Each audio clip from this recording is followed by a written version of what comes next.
That's it? Pass a little more. Pass a little more. Come on now, pass a little more. There you go. There you go. All right. Today's scripture comes from the book of Genesis, chapter 13, verses 5 through 18. Genesis chapter 13, verses 5 through 18. Per usual, I'm reading in the NASB, the 1995 version. It doesn't really matter as much, just for reference. The words will be on the screen for you, and I invite you to read along with me as we read God's word. Genesis chapter 13, verses 5 through 18. Now Lot, who went with Abram, also had flocks and herds and tents, and the land could not sustain them while dwelling together, for their possessions were so great that they were not able to remain together. And there was strife between the herdsmen of Abram's livestock and the herdsmen of Lot's livestock. Now the Canaanite and the Perizzite were dwelling in the land. So Abram said to Lot, "Please let there be no strife between you and me, nor between my herdsmen and your herdsmen, for we are brothers.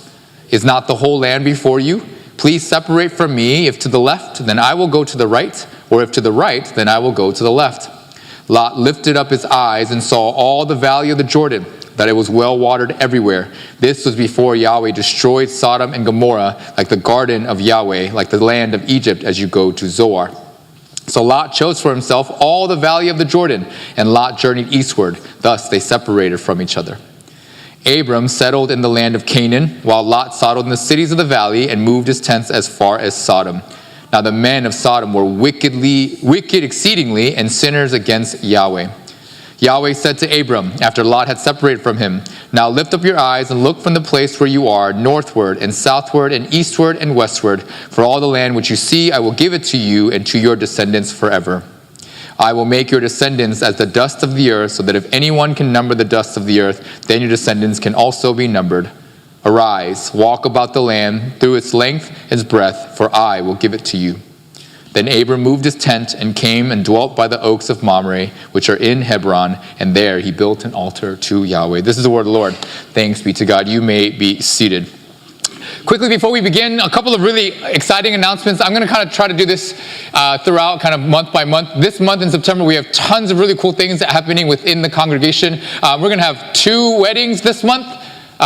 2 new children births, one that has already happened, one that we soon hope will happen here any minute now.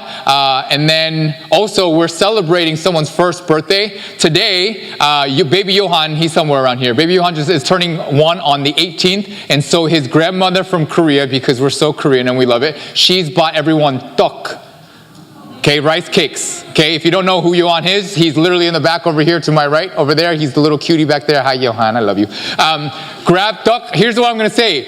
Grab one, but if you don't grab one, because I don't know why you wouldn't grab one. If you don't grab one and you miss out, first come, first serve. If it's gone, it's gone. Too late. Grab it. It's delicious. So just a little note. Lots of cool things happening within our ministry. God is so good to us.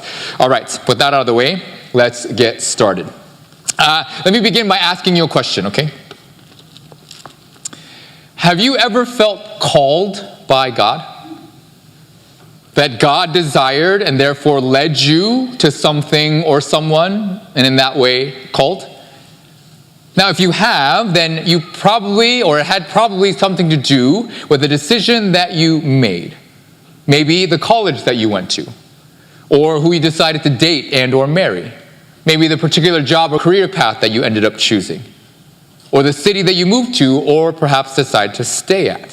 Whatever it might have been, the reason why you chose what you chose was perhaps because you felt called. Now let me ask you another question. If you know what this feels like, then let me ask, why did you feel called in that instance? Why did you feel that it was what God desired and therefore led you to? Why that college, or that person, or that job, or that city? Why was that particular thing the right one, the one that God wanted for you, the one he called you to? And perhaps the reason why this was the case was because of things that happened along the way. Signs, we might call them here in the church. Acts of God, things that were outside of our doing, outside of our control. Therefore, things that God did that showed us that it was him leading us, guiding us, paving the pathway to his calling.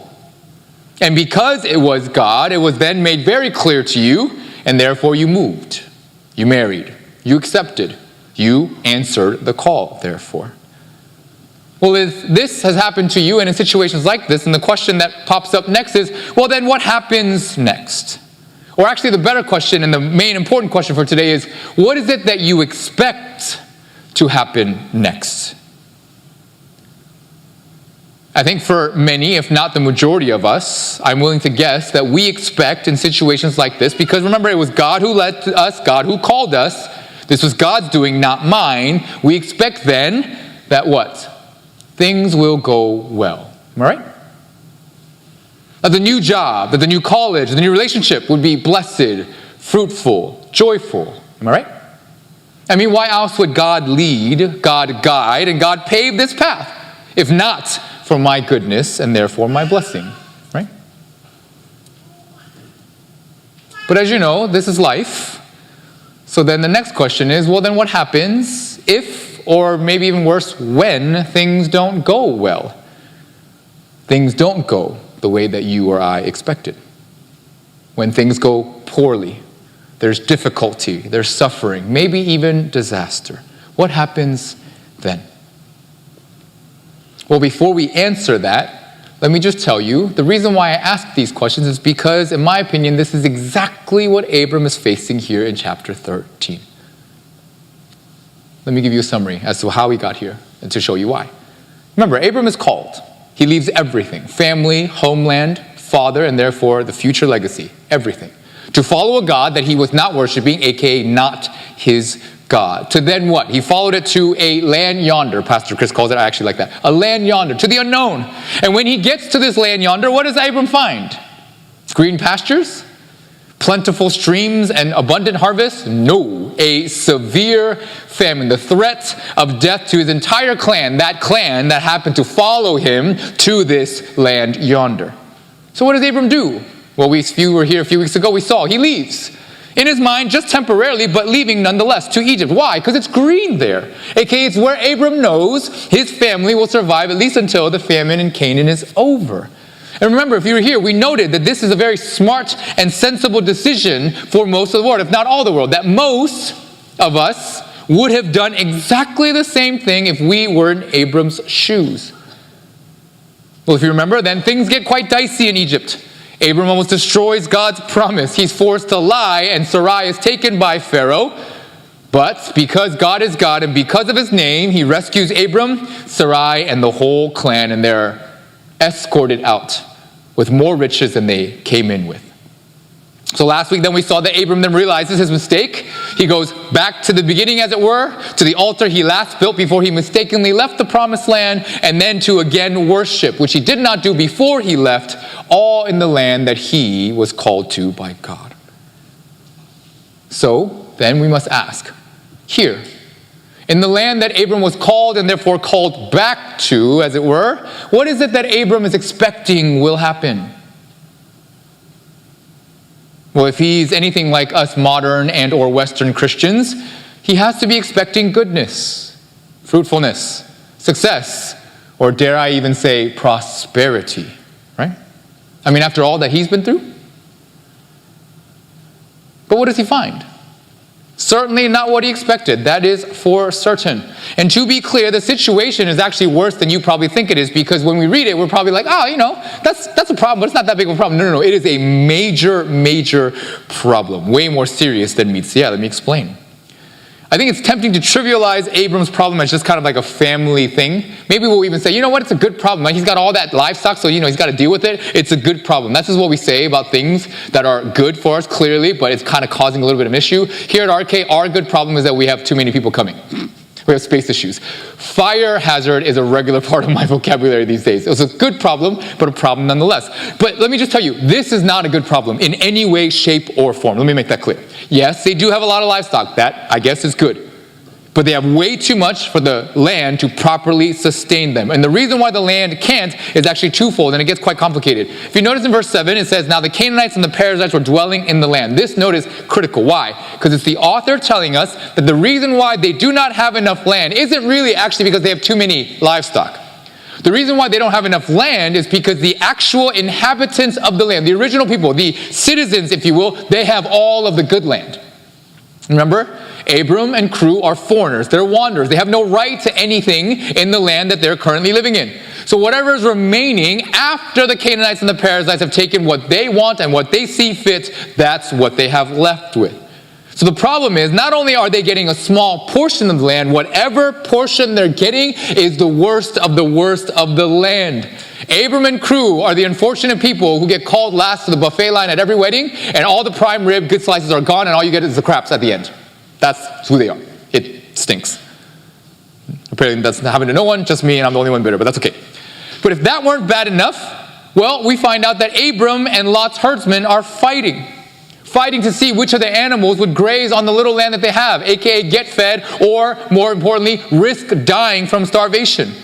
But infighting isn't the only problem. No, because that would be bad enough, but there's more. Why? Because if the Canaanites and the Perizzites realize how bad the tension is within Abram and his crew, you know what they're going to do? They're going to go attack and kill him. Why? Because they're vulnerable now. And they have no rights. They're foreigners. That's what they do. By the way, the Canaanites and the Perizzites are warrior people. It's how they live. It's what they do. So Abram here, as you can probably tell, has many problems, and none of them in any way are good. And not only that, the solution that Abram must come up with to all these problems must be quick, peaceful, and quiet, so that nothing worse happens to them. So what does Abram do? Well, before we answer that, let me ask, what would you do? But even before that, let me ask an even more fundamental question.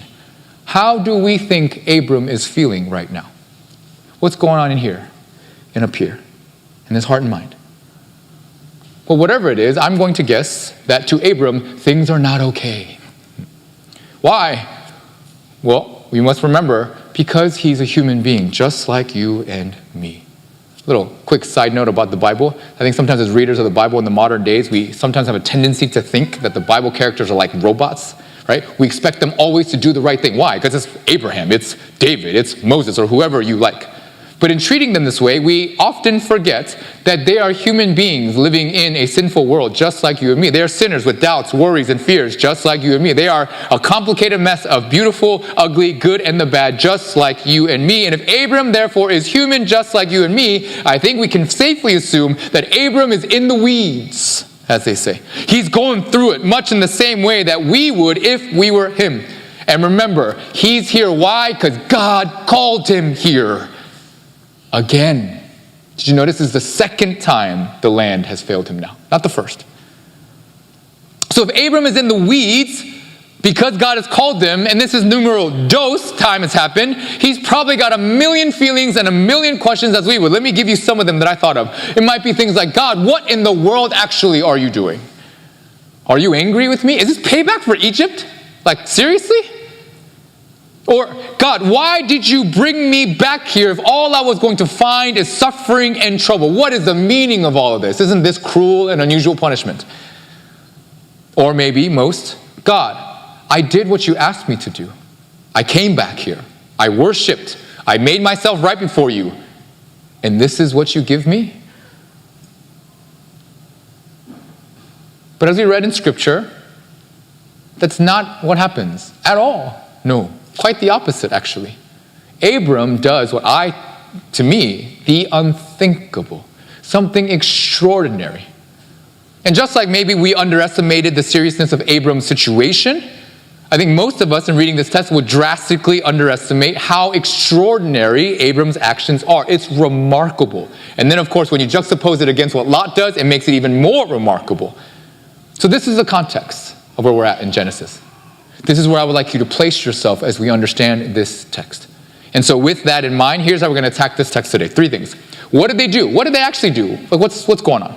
2, why and how do they do what they did? Because that's really important for us. Like what caused them to be able to do what they did or not do what they did? And then 3rd, most importantly, why does this matter to me?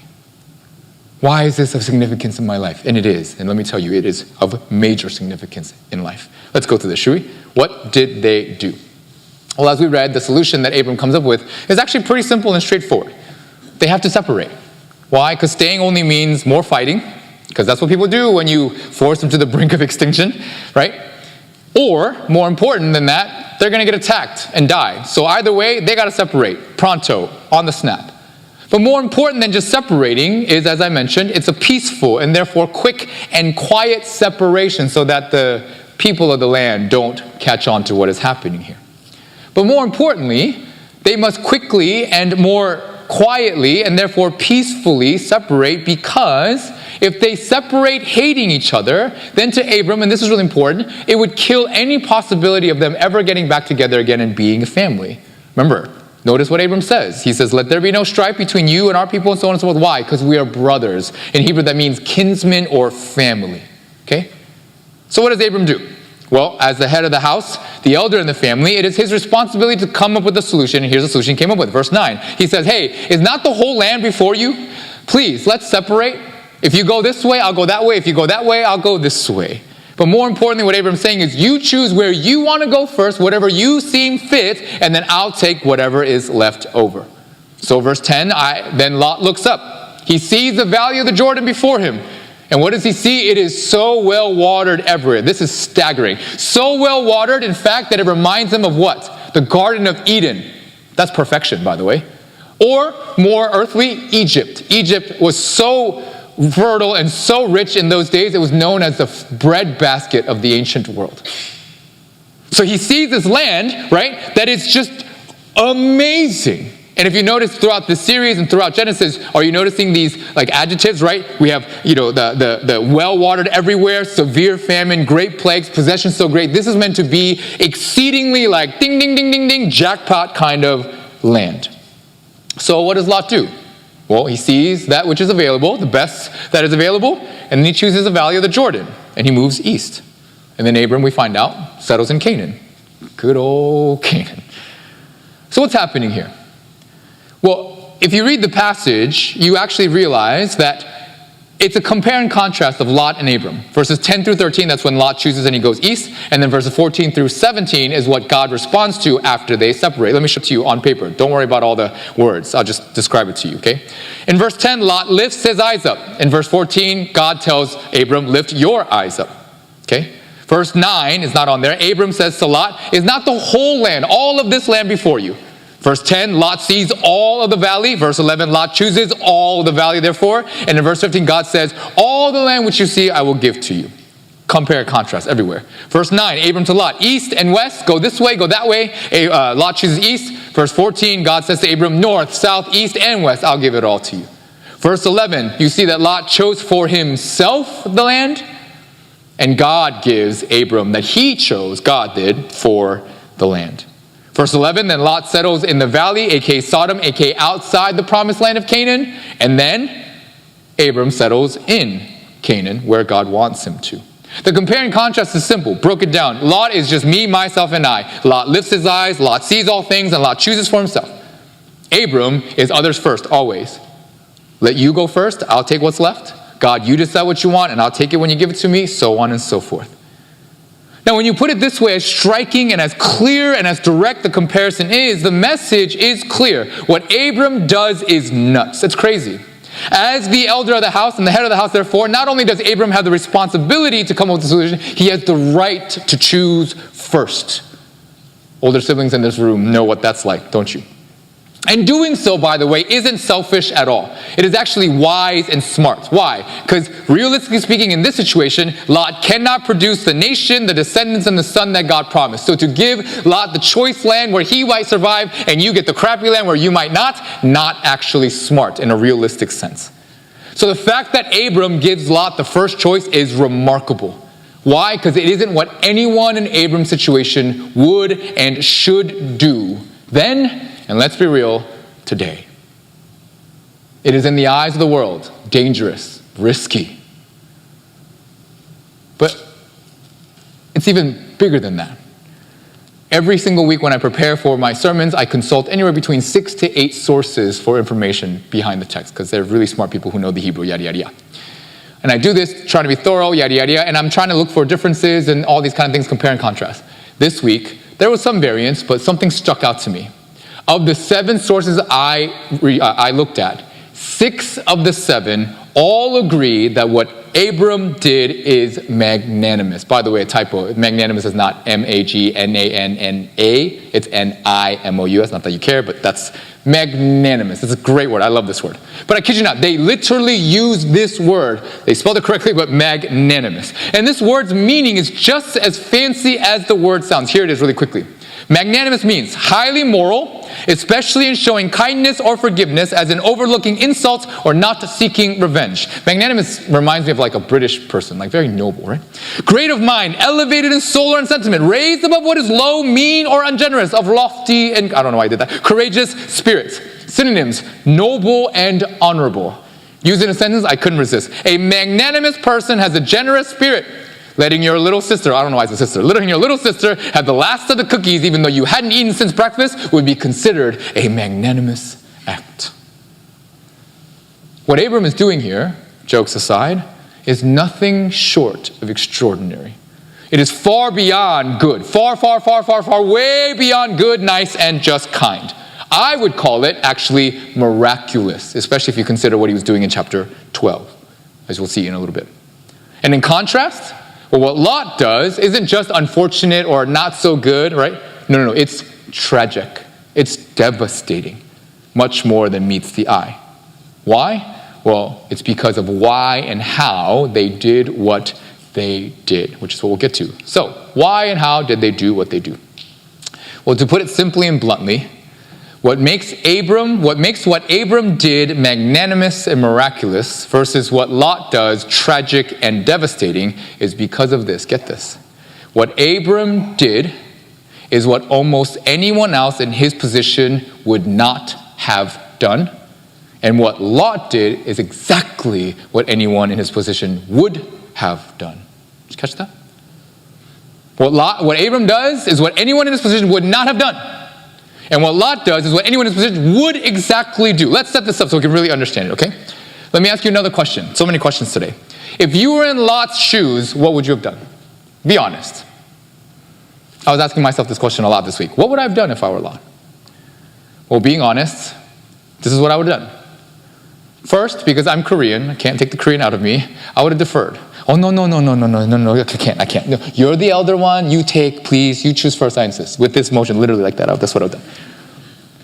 But I don't really want to defer, I'm just doing it because, it's a Korean thing to do, and, if you don't, you might get slapped upside the head. Okay, no, please.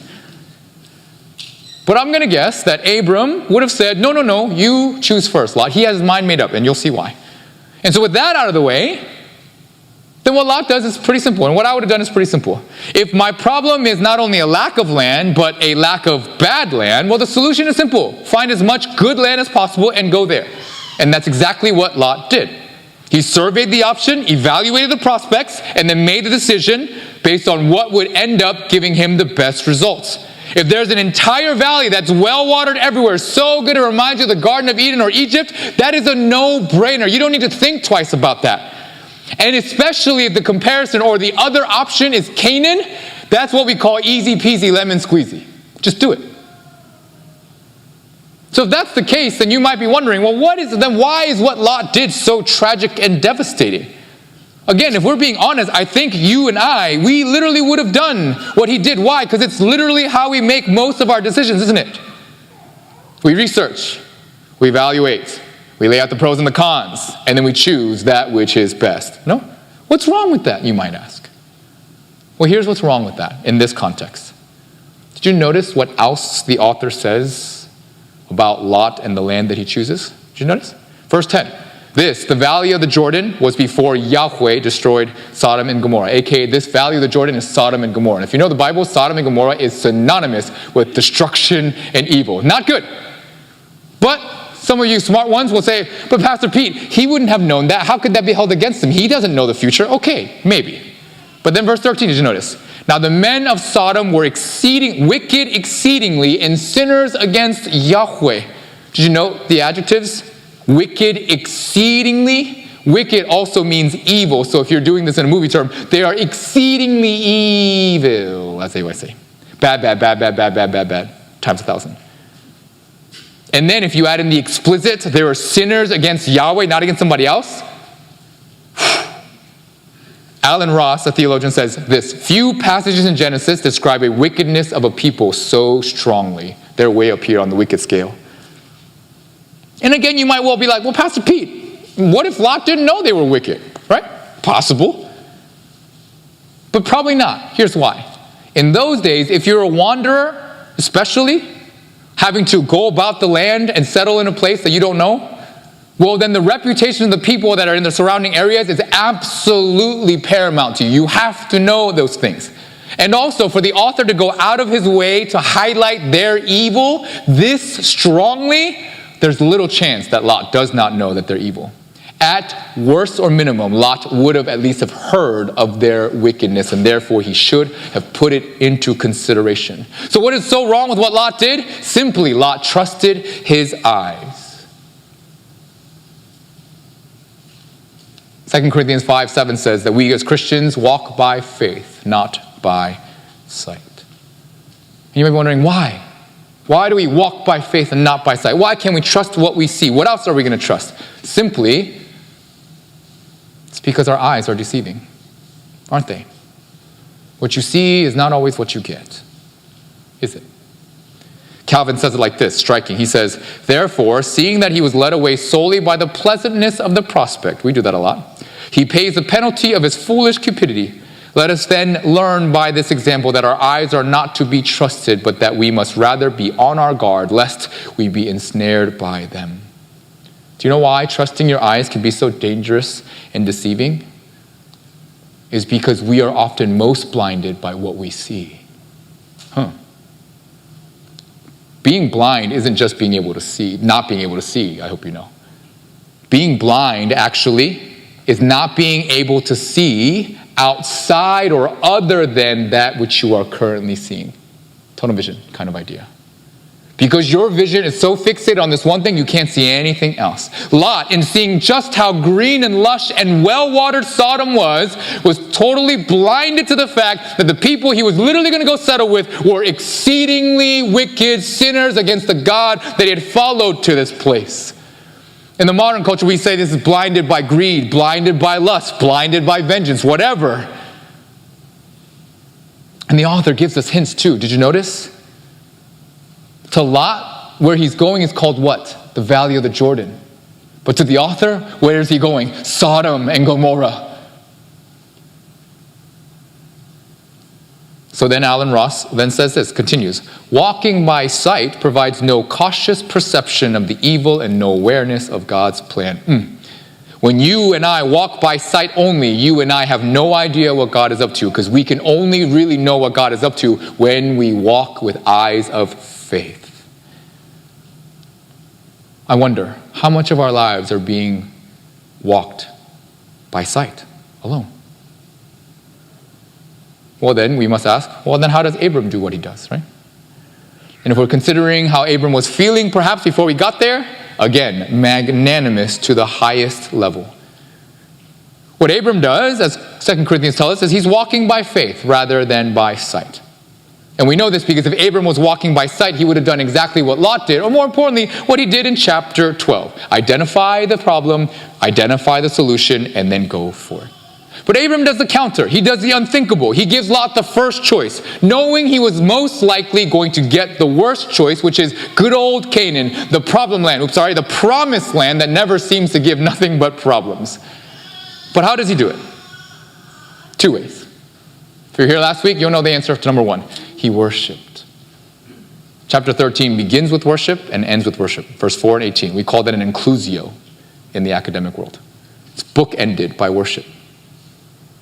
If you were here last week, we noted the reason why things all begin with worship, because worship grounds us. It reminds us of who we are. It makes us do that which we're created to do. It helps us to be that which we're best at, which is the worshiping people of God.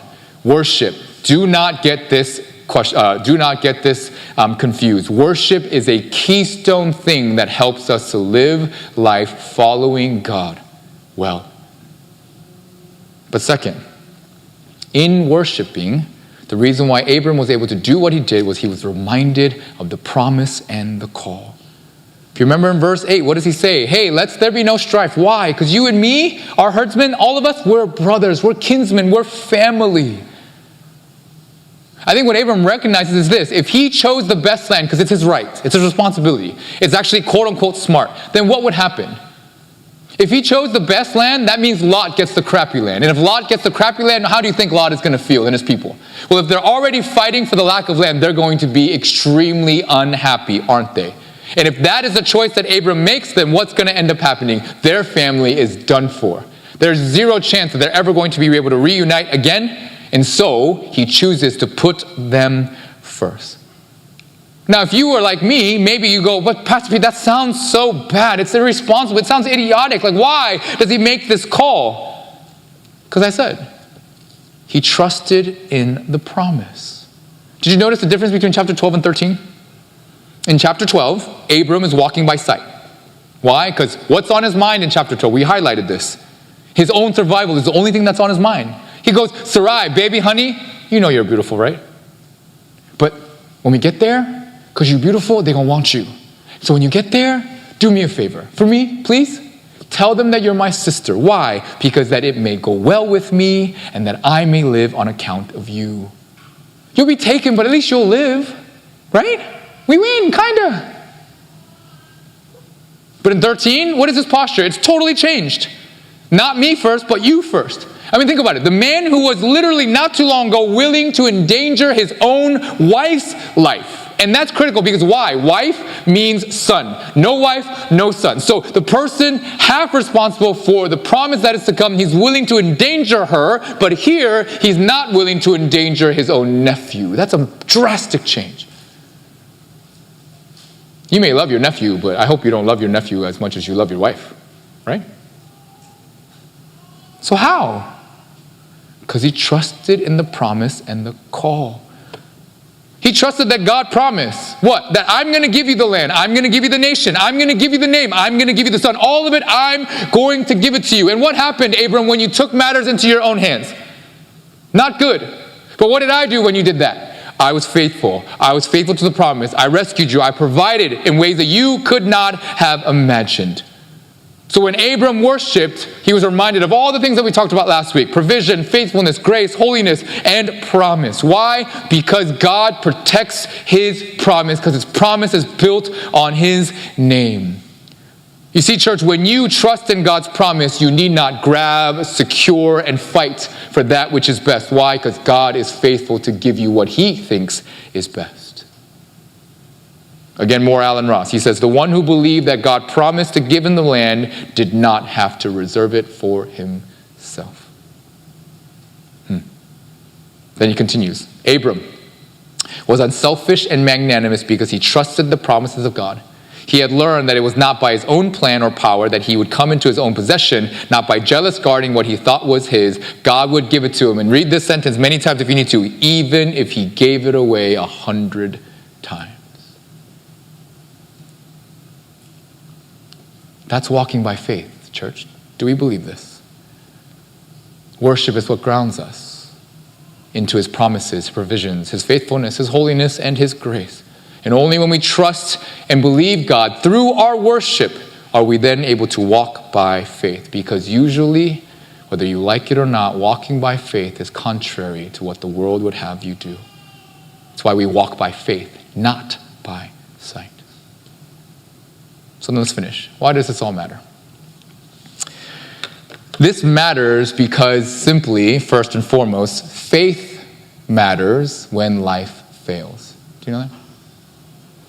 Faith matters, for real, when life fails.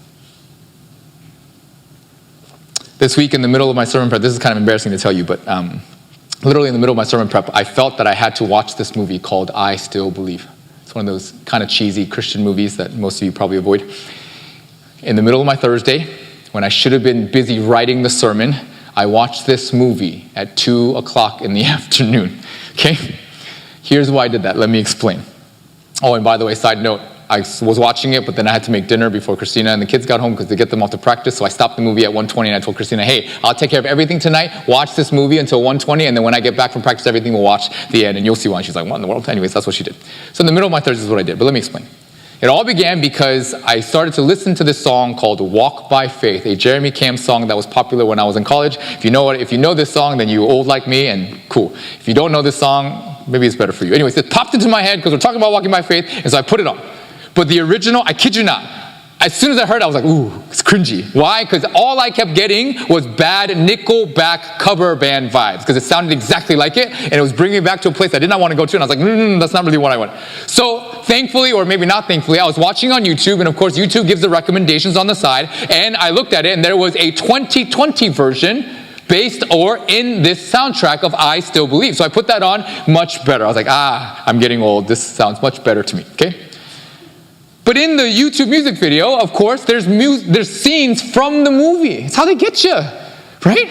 And if you know me, I'm a curious person. So I was like, ooh, that kind of sounds interesting. That was like, what did she say there? What is that? So I was like, you know what? Let me look into this movie real quick. What is this movie about? Why is Jeremy Camp's song being featured in this movie? Well, as I looked into the movie then, I shouldn't have maybe, but it's based on the life of Jeremy Camp and what he went through that caused him to write the song Walk by Faith, and another one, the name movie's sake, I Still Believe.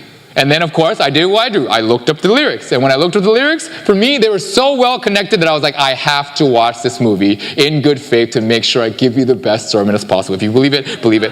Anyways, so then let me give you a synopsis. Since I did all that work, I can't let it go to waste. Let me give you a synopsis, okay? Jeremy Camp is the son of a pastor. He's a real person, by the way, right? And he's from the town of Lafayette, Indiana. And the story picks up where he's about to go to college, right?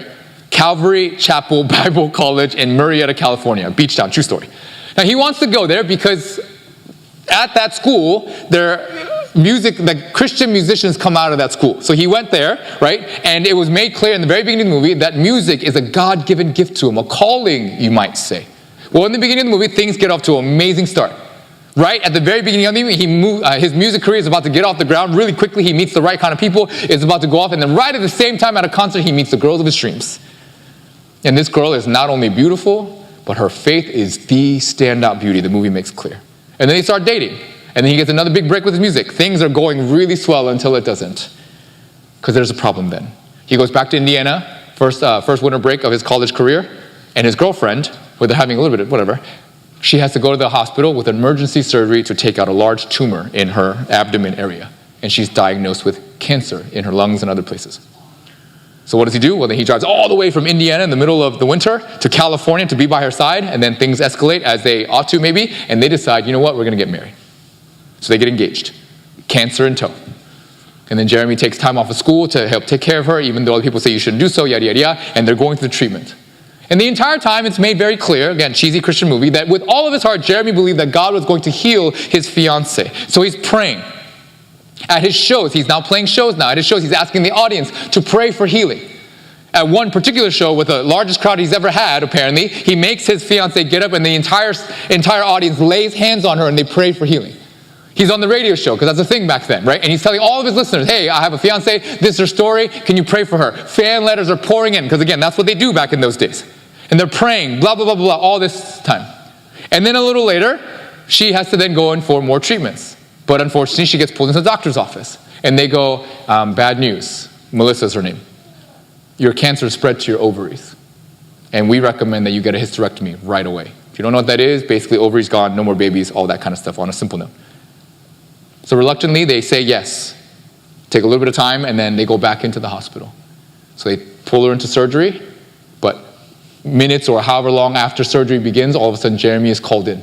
The doctor is ready to see him. He's like, what's going on, doctor? And he goes, your wife or your fiancé is cancer-free.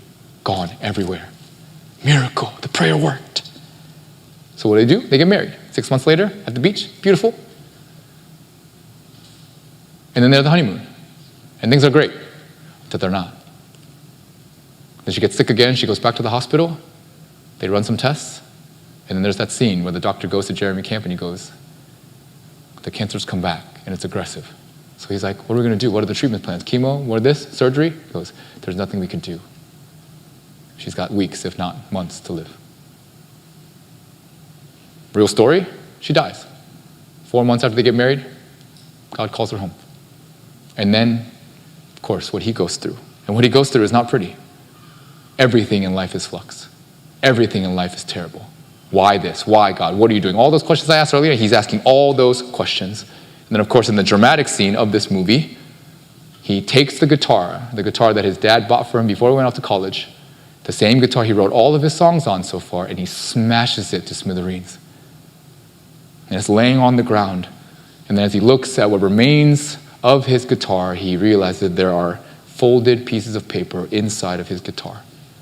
He reaches, gets to the notes, and it's a letter that his wife, late wife, had written to him while she was about to die. And in it, she tells him something very simple, something she's been telling him the entire time after she got sick. Even if one person is changed, impacted, blessed by my story, then it will have all been worth it. So you, Jeremy Camp, when you are ready, pick up your guitar and go bless the people that God has called you to bless with the gift that he's given to you. And out of that, he writes, walk by faith, and I still believe. And here's what he writes in those songs. And again, thinking about what he went through, if you write this, he says this, would I believe you when you would say, your hand will guide my every way? Will I receive the words you say every moment of every day? Well, I will walk by faith even when I cannot see, because this broken road prepares your will for me. And then I still believe. The chorus goes like this. I still believe in your faithfulness. I still believe in your truth. I still believe in your holy word. Even when I don't see, I still believe. I had to watch the movie because the movie brings walking by faith right smack into the middle of your living room, as they say. It brings it home in a way that this text might not, doesn't it? Because this text about Abram and why what Abram does really matters is because it shows us that faith really matters when life is crumbling, when life is failing, or worse, when you think God is failing. When life is well, let's be honest with ourselves, church. We don't rely on faith much, do we? Why? Because when life is well, we just do life. Why? Because you and I already know what success looks like, or at least you have an idea of what you want it to look like, so you just do those things. It's only when life seems to be crumbling that you rely on faith. Even when I cannot, I do not, I will not see. This is when faith is critical. This is when being magnanimous is critical. And by the way, being magnanimous isn't just this thing that we should be because good Christians should be magnanimous. No. There's much more than that. Because being magnanimous in these moments then that helps you to realize the second thing of why this matters, and that is this. The greatest blessing, no more slides, the greatest blessing in life is to be called by God. Did you know that?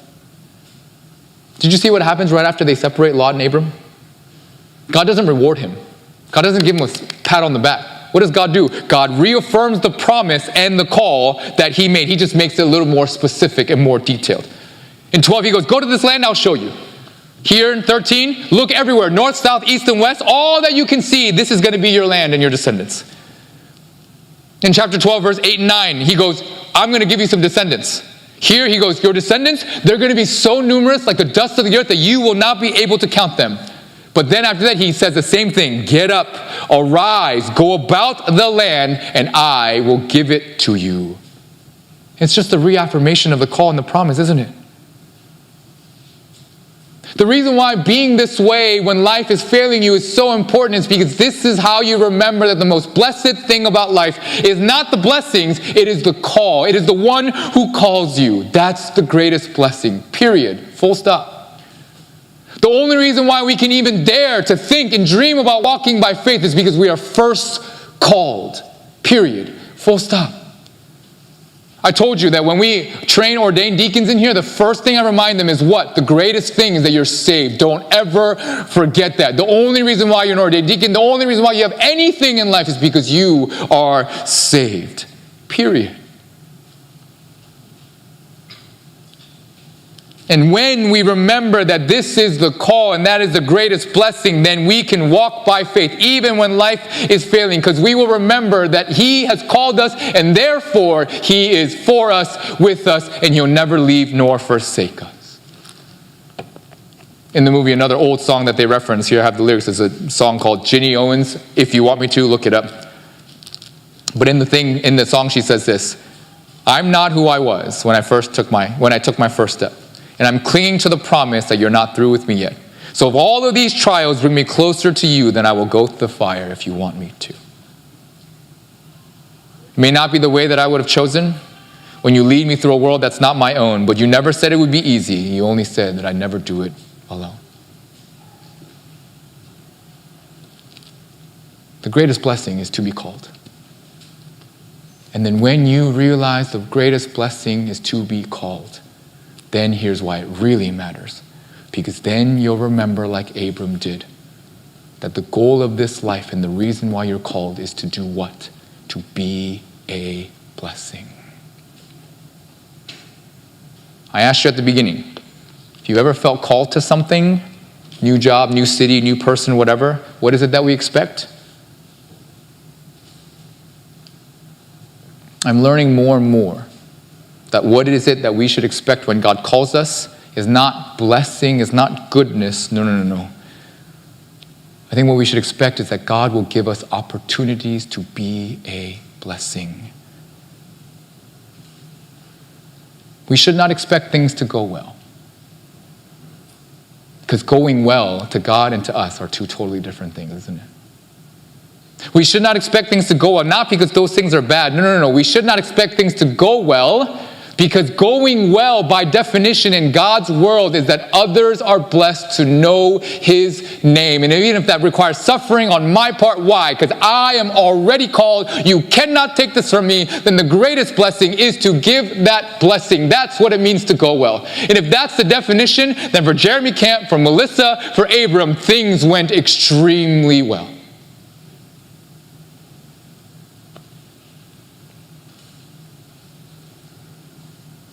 She kept saying, even if only one person is changed by this, it will all have been worth it. So you pick up your guitar and you go bless the people you're supposed to bless, because even if one person is changed by your calling and gift to be a blessing, then it will have been okay. Now you might be like, Pastor Pete, that sounds terrible. I'm just going to be honest with you, and that's okay. But here's why it all makes sense. If the greatest blessing is that you're called and saved, and therefore the end of life and the goal of life is to be a blessing because you were called and be saved. You know why it all makes sense? Because the only reason why you're called and why you are saved is because our Lord and Savior Jesus Christ answered the call to be a blessing at His own death. Going well for Jesus isn't happy pastures and green frolicking and those. No, going well is the cross. Why? Because it is the cross that brings about the salvation and the blessing for all of humankind. Don't get it twisted, church. Jesus did not want to go to the cross because it was not pleasant. Remember? Not my will, but your will be done. If you can, take this cup from me. I don't want it. But your will, not my will. Faith, as Hebrews tells us, is what? Hope. The things that we hope for, and the evidence of things that we do not see. Walking by faith is knowing that our goal in life and calling is to be a blessing, and that's what it means to go well. And if we're able to do so, God, who is faithful, will give us everything that we need to do it. Why? Because Christ endured the cross for the joy that was set before Him so that we can all be one with Him.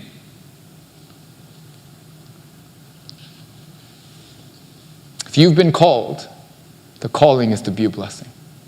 If you've been called, God has blessed you tremendously so that you may be a blessing. And when you are able to be a blessing in the face of situations where life seems to fail, then faith will really take over and you'll walk by it, not by this sight that we're tricked by.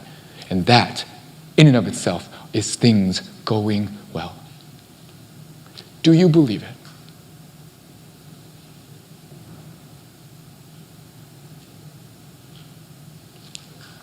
And then, Ginny Owens, we finish.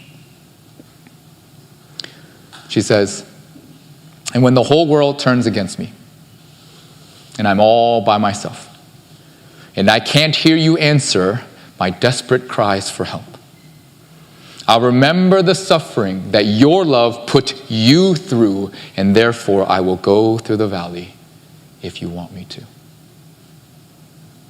Church, You know why that's a blessing? Because that's a person that does not fear anything, because she knows her eternity is secure. There's no price for that. Church, those of you who are called to be a blessing, may you realize the greatest blessing of the call that God has given to you, saving you, choosing you, electing you to be his. And therefore, will you go in faith, in security, in freedom, therefore, to be a blessing so that all would know his name. Live by faith, not by sight. And then watch what God will do in and through your small but magnanimous life. Take some time to think, reflect, and pray, and then we'll sing together.